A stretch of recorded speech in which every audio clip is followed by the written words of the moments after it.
In this video, I will show you how to round corners in Illustrator. We start with a new Illustrator document, and to round the corners of a shape or a text, since the process is the same in both cases, the first thing we need to do is go to the top menu and we click on Window. Here we click on the toolbar section. Another panel will appear on the right, and we click on Basic so that this toolbar is displayed on the left side of the workspace.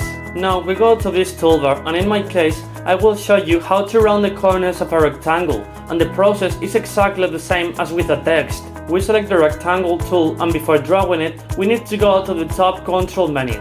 Here we enter the color box on the far left and choose any fill color. In my case I select red.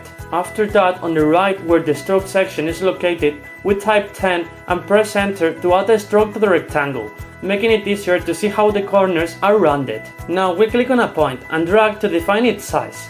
Then we click on this point near the vertex, and as we drag, the corner is rounded.